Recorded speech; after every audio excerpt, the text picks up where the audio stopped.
검사를 많이 진행하시게 됩니다. 그리고 신장기증 이후에도 공여자의 건강에 이상이 없을지 여러 지표를 점검하고 여러 단계를 거쳐서 검증을 하게 됩니다. 또한 강조드리고 싶은 것 하나가 공여 이후의 건강관리입니다. 우리가 신장기증 이후에도 공여자의 건강 상태를 체크하는 것이 굉장히 중요하고, 실제로 신장내과에서 공여자 클리닉을 통해서 정기검진을 통해 공여 후에 공여자의 건강에 문제가 없도록 최선을 다해 케어하고 있습니다. 굉장히 중요한 말씀을 해주셨는데, 기증을 하고 나서 이제 그것으로 끝나는 것이 아니라 정기적으로 검진을 해서 여러 가지 건강에 문제가 없는지 확인을 꼭 하셔야 할 것 같습니다. 가장 중요한 것이 콩팥 기능이 저하되는 건데요. 그거 말고도 생길 수 있는 다른 문제가 있는지도 궁금합니다. 29회 초반 몇 달은 2개 있던 콩팥이 하나로 줄었기 때문에 공여자 몸에 남게 된 콩팥 하나가 커지면서 사구체여과율, 즉 신장 기능을 유지하기 위해서 보상적 반응이 일어나게 됩니다. 이식 후에 한 달에서 6개월까지는 점점 진행이 되고 이후 안정기에 접어들게 되면서 공여 직후에 비해서는 신장 기능이 호전되는 것이 일반적입니다.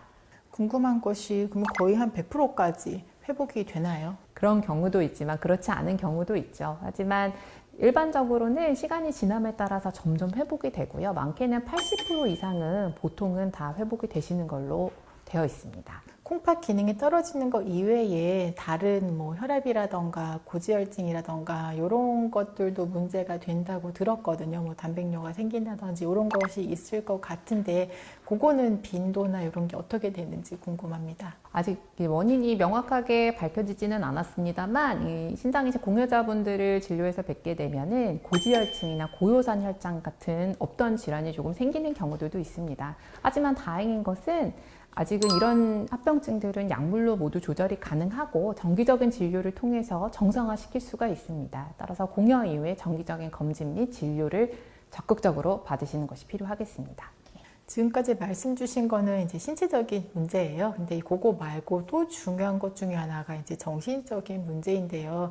사실 주로 주시는 분들이 가족 관계인데, 가족이 사이가 좋을 수도 있지만 이제 때로는 심하게 다투거나 나쁠 수도 있어요. 그래서 이런 경우에는 사실 굉장히 마음이 힘들어질 것 같습니다.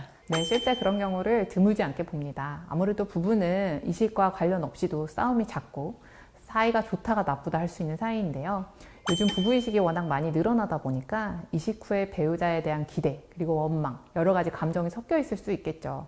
특히 이식 후에는 거부 반응을 예방하기 위해서 면역 억제제를 복용하는 것이 아주 중요한데요.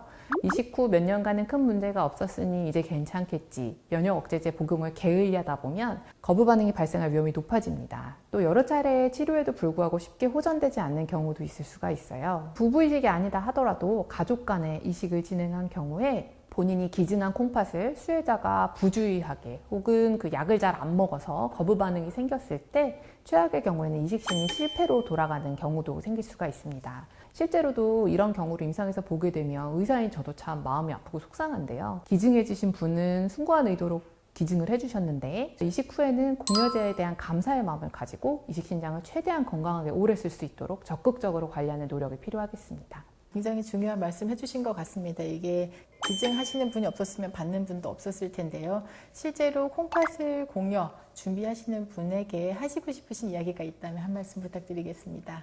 네, 의사로서도 가족에 대한 따뜻한 사랑, 숭고한 뜻으로 이식을 준비해 주시는 마음에 감사를 드리고 싶고요. 이식 전 공여자의 안정성이 1차적으로 중요한 만큼 이식 후에도 평생 건강하게 오래오래 하나뿐인 콩팥을 아껴서 잘 쓰는 것이 중요하겠죠. 따라서 이식 전에 많은 검사를 통해 검증을 하는 만큼 공여 후에도 정기적으로 신장내과 검진을 지속하실 것을 강조드리고 싶습니다.